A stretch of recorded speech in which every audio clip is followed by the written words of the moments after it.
안녕하세요. 이번 시간에는 동서라는 종목의 주가의 히스토리를 제 멋대로 나름대로 해석한 것을 공유해 드리려고 합니다. 일단 피트왕님 블로그의 내용을 일부 참조했고요. 여기 들어가시면 이렇게 두 가지 그림이 있습니다. 그래서 여기 이거는 동서의 주가고요. 동서의 주가. 그 다음에 여기 회색으로 된 거는 시가 배당률, 동서의 시가 배당률. 그 다음에 빨간색은 국채 시가 배당률입니다. 국채 시가 배당률이라는 게 뭐냐면 그 동서의 이제 시가 배당률은 정해져 있겠죠.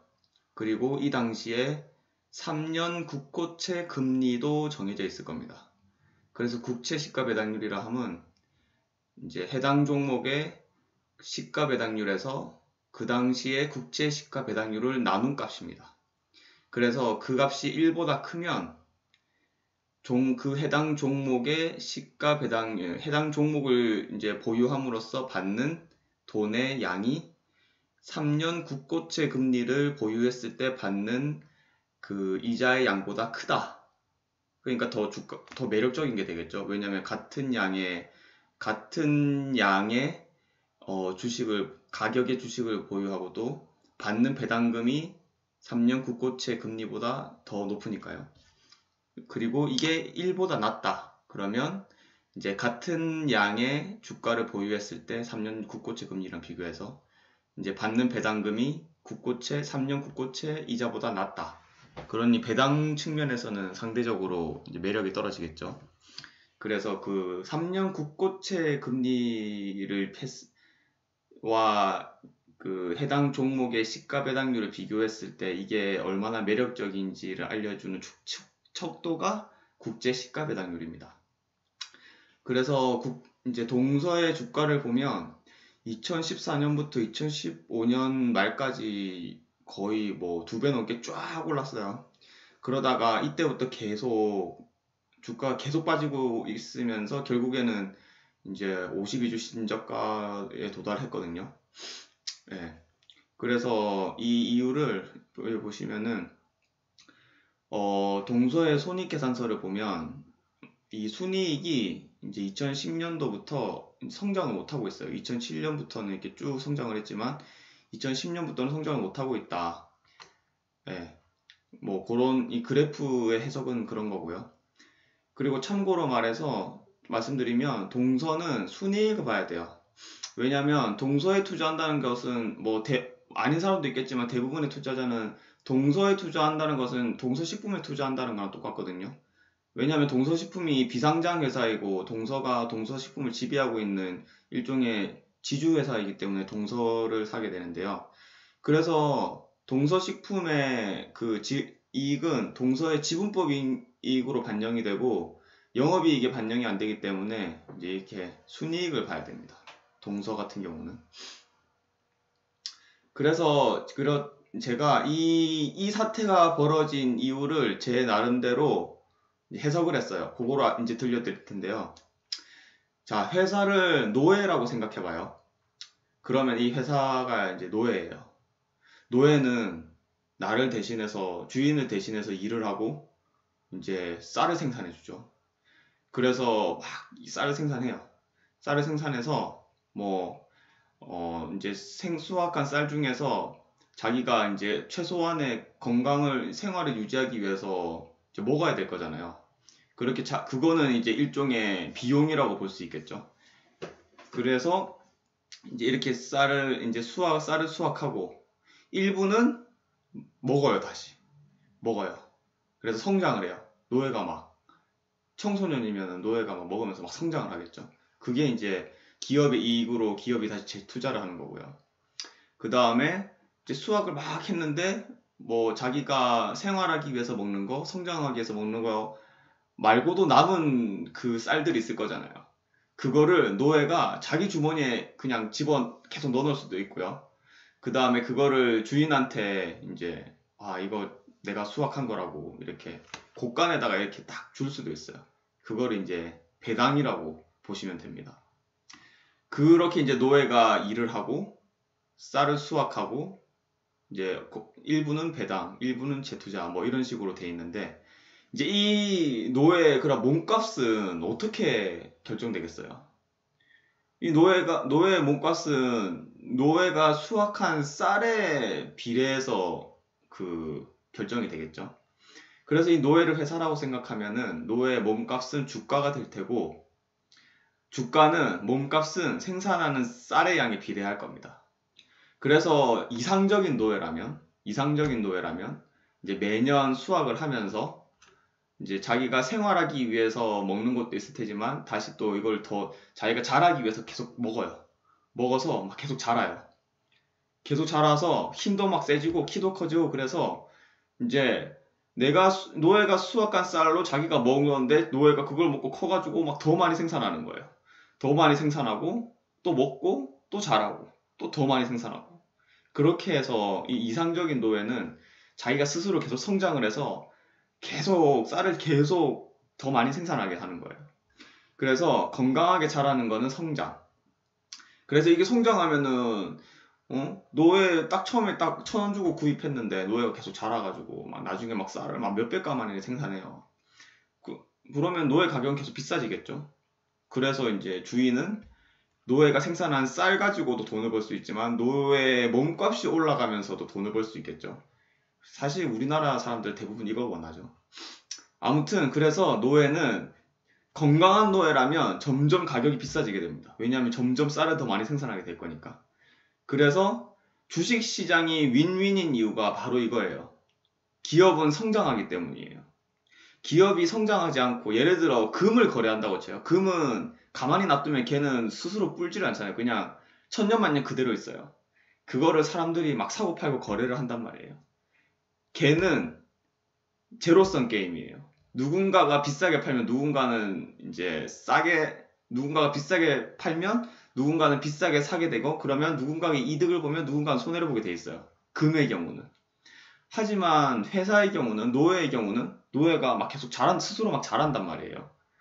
그렇기 때문에 노예의 몸값은 자연적으로 계속 증가하게 돼서 누군가가 비싸게 팔았어요. 그걸 비싸게 주고 샀어요. 하지만 이게 손해가 아닐 수도 있다는 거예요. 왜냐하면 이 노예가 앞으로도 계속 자라준다면 이게 한 2, 3년, 4년, 5년 지나서 훨씬 더 거대해졌을 때 그때는 이게 비싼 값이 아닐 수도 있거든요. 그래서 이 주식시장이 윈윈인 이유 기업은 성장을 한다. 그게 가장 이제 핵심입니다. 그거를 일단 아셔야 되고요. 그래서 만약에 이제 이렇게 배당 곳간에 차 있는 쌀 가지고 새로운 노예를 구입했어요. 주인이. 그러면 이제 이 투자자 입장에서는 다른 종목에 투자한다고 볼 수 있겠죠. 그 다음에 뭐 이런 경우도 있어요. 노예가 뭐 자기가 스스로 성장할 수도 있지만 이제 새로 애를 낳아요. 새로 애를 낳아서 얘는 아주 처음엔 연약하지만 자기가 번 쌀로 애를 막 먹일 수도 있고 주인한테 막 쫄라가지고 주인 곳간을 이렇게 타먹을 수도 있어요. 어쨌든 이렇게 노예가 새로운 자식을 낳았어요. 그건 신사업 투자라고 볼 수 있어요. 근데 이 신사업 투자는 사실 호불호가 갈려요. 얘가 어떻게 클지 아무도 모르거든요. 제일 좋은 케이스는 노예가 지가 번 쌀로 애를 먹여갖고 얘가 무럭무럭 자라면 진짜 제일 좋은 거지만 제일 나쁜 케이스는 얘가 놓긴 놨는데 와 얘가 진짜 막 비만이에요. 먹기는 엄청 먹어서 막 주인한테 막 밥 달라고 막 엄청 쪼르는데 일은 안 해. 못해. 그러면 이제 좀 난감하죠. 그래서 좋은 회사, 좋은 노예란 어린애여야 돼요. 어린애. 성장이 가능해야 돼요. 어른은 성장이 안 되잖아요. 그러면은 얘는 그냥 가격이 뭐 내려가진 않겠지만 막 그렇게 드라마틱하게 올라가지도 않아요. 일단 계속 무럭무럭 자라서 힘이 세지고 일도 계속 잘해서 쌀을 계속 생산하는 걸 막 그 농장 주인한테 보여줘야 돼요. 그래야지 몸값이 막 계속 올라가거든요. 그래서 이익이 증가. 회사가 무럭무럭 자라서 생산해내는 이익이 증가한다. 이게 주가 상승의 사실 가장 큰 원동력이고 피터 린치가 기업의 단 하나만을 추적해야 된다면 기업에 있어서 단 하나의 데이터를 추적해야 된다면 그 기업의 이익을 추적하라는 말을 하거든요. 그 이익이 증가하는 게 진짜 그 기업에는 정말 중요한 요소예요. 이게 기업의 존재 이유예요. 사실 이익이 증가. 자기가 이익을 증가시키는 거. 그래서 이제 본론으로 들어가서 동서의 2014년, 2015년 상황을 보면은 일단 동서라는 애는 어른이에요. 성장이 없어요. 성장이 없지만 얘가 그냥 일은 멀쩡하게 잘 하는 애거든요. 뭐 그런 상태에 있었는데 이때 다른 노예들이 제가 전염병에 걸려서 떡실신 당했어요. 이거를 뭐 역사적 저금리, 우리나라가 그때 수출도 계속 줄고 되게 안 좋았어요. 그래서 이제 금리를 팍팍팍팍 내려서 완전 금리가 뭐 1.1% 초반? 기준금리가 그렇게 해서 3년 국고채 금리도 엄청 낮았어요. 그래서 역사적 저금리를 다른 노예들이 죄다 전염병에 걸린 상황에 비유를 할 수가 있고요. 그러면은 딱 봐봐요. 얘는 성장이 없지만 이제 멀쩡히 일을 잘하는데 일시적으로 다른 애들이 다 떡실신 당했어요. 그러면 얘 몸값은 어떻게 되겠어요? 얘네들 몸값이 이제 낮아지는 것도 있지만 반대로 얘가 상대적으로 부각돼 보이겠죠. 그래서 일시적으로 되게 좋아 보였어요. 그렇기 때문에 주가가 상승을 빡 했던 거죠. 그런데 일시적으로 좋아 보이긴 했지만 이런 거 생각했었어야 돼요. 다른 노예들이 영원히 이 병세에서 헤어나오지 못했을까? 다 중국병 걸려가지고 다 그냥 진짜 이렇게 비실비실대다가 다 그냥 진짜 죽을 병 걸렸느냐? 그 당시 노예 주인들은 그렇게 생각했던 것 같아요. 그래서 되게 많이 올랐어요. 되게. 그런데 한 2년 지나니까 전염병 걸린 노예들이 다들 회복했죠. 그래서 한국 경제가 턴어라운드라고 금리가 상승했어요. 그래서 동서는 일단 아까 전에 말했지만 멀쩡하긴 했는데 성장은 안 해요. 그래서 동서 노예는 다른 노예들과 비교해서 이제 아무런 차이점이 없어졌어요. 일단 차이점 없죠. 다들 멀쩡하죠. 얘도 멀쩡하고. 무엇보다 성장은 못 해가지고 그러면 맨 처음에 2014년, 2015년에서 이 동서의 가격이 올랐던 이유가 다른 애들이 얘가 잘한 게 아니고 다른 애들이 아파서 그런 거였잖아요. 그래서 올랐어요. 근데 다른 애들이 다시 멀쩡해졌어요. 그럼 어떻게 되겠어요? 얘는 내리겠죠, 다시. 그래서 가격이 내려갔다. 근데 이거는 정확하게 표현하면 가격이 내려간 게 아니에요. 다른 애들 때문에 올라갔던 가격이 다시 제자리를 찾아갔던 거라고 말하는 게 제 생각에 맞는 것 같아요. 그래서 이 동서의 PER 밴드를 보시면 이 PER 밴드가 이렇게 수평으로 쭉 간다는 게 이게 성장이 없다는 거거든요. 동서라는 애가 시간이 지나도 생산해내는 쌀의 양이 일정한 거예요. 동서가 막 계속 힘이 세지고 키가 자라가지고 더 많은 쌀을 생산하는 게 아니고 일정량의 쌀을 꾸준히 그래도 잘 생산했어요. 얘 건강에는 문제가 없어요. 근데 이때 다른 노예들의 건강이 안 좋아졌던 거죠. 전염병이 돌아가지고. 그래서 일시적으로 몸값이 빡 튀었어요. 근데 이때 다시 다른 노예들이 이제 다 건강해서 회복한 거죠. 그래서 다시 원래대로 돌아온 거예요. 그러니까 이게 지금 이 주가가 곧 너무 많이 내렸다가 아니고 이때가 너무 많이 올라서 지금이 그냥 제자리를 찾아가는 과정이다라고 해석하는 게 좀 더 객관적인 그러니까 약간 이런 감정이 들어가지 않은 해석이 아닐까. 네, 그래서 다시 이 그래프로 돌아가서 동서는 성장이 없었지만 다른 노예들이 떡시신 당했으므로 이 몸값 자체는 폭등해도 상대적인 몸값, 그걸 국채시가 배당률이에요. 그게 상대적인 몸값은 그리 비싸지 않았었어요. 근데 이제 다른 애들이 다시 살아나니까 너무 비쌌던 몸값이 절대적으로 너무 비쌌던 몸값이 이렇게 쭉 내려가게 되는 거죠. 그래서 이제 지금 시점에는 이 동서 노예의 상대적인 주가는 좀 이제는 다른 노예들이랑 비교했을 때 상대적인 가격은 조금 괜찮은 수준까지 올라왔어요. 하지만 이게 정상적인 가격이 아니다. 원래 가격으로 내려왔고 이제 조금 가격이 싸 보이나 이런 단계까지 온 것 같아요. 그래서 앞으로 동서 주가는 어떻게 될까? 저는 모릅니다. 하지만 제가 강조해드리고 싶은 게 있어요. 현실적으로 동서를 제외한 다른 노예들이 다시 한번 전염병에 빡 돌 확률이 과연 얼마나 될까요? 그러니까 지금 여기서 투자하는 사람들은 솔직히 말해서 다시 요걸 보고 투자하는 거겠죠? 다시 요걸 보고 투자하는 거겠죠? 다시 요렇게 갈 거야. 예전 가격으로 돌아갈 거야. 예전 가격으로 돌아간다는 말은 전염병이 한번 더 돈다는 건데 이게 과연 그 확률이 얼마나 될까를 생각해 봤으면 좋겠어요. 그리고 이게 진짜 중요한데 현재 동서 가격이 너무 낮은 게 아니에요. 2015년이 너무 높았던 거예요. 그리고 그 가격이 다시 제자리로 돌아오거나 약간 싸졌나 약간 뭐 요 정도지 엄청 싸졌다 그거는 절대 아니라는 거를 말씀드리고 싶습니다. 그래서 더 내릴 수도 있어요. 어떤 경우냐, 동서가 아프면 내리겠죠. 다른 애들 괜찮은데 얘가 갑자기 아파요. 그럼 당연히 더 내리겠죠. 더 오를 수도 있어요.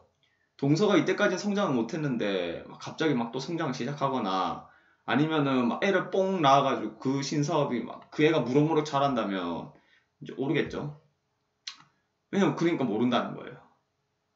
그래서 이제 최종적으로 제가 말씀드리고 싶은 거는 일단은 기업의 이익에 집중을 해야 됩니다. 이익에.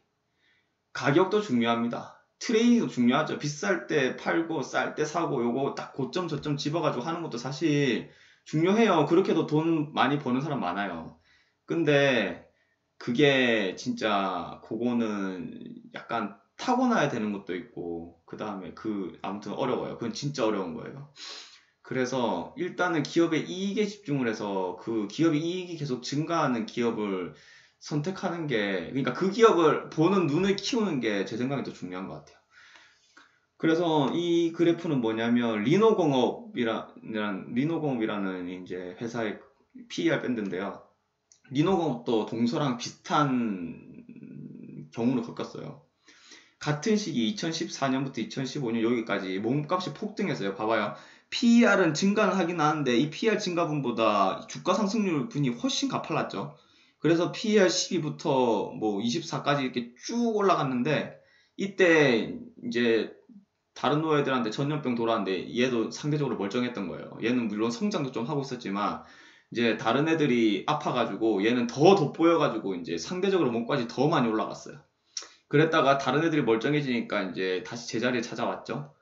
얘도 동서랑 똑같은 과정을 거쳤는데 다른 점이 뭐냐면 이 PER 밴드를 봐봐요. 이익이 계속 증가해요. 이익이 계속 증가하기 때문에 얘는 제자리를 찾았으나 제자리를 찾은 상태에서 이제 이 PER 밴드를 따라서 또 계속 쭉 올라가는 거예요. 리노는 성장을 계속했으므로 몸값이 성장을 따라가요.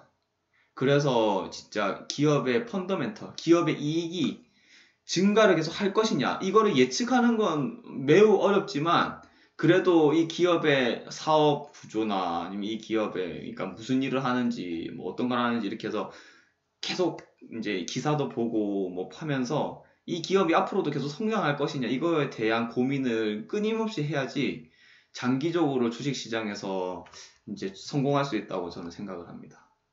이상 끝.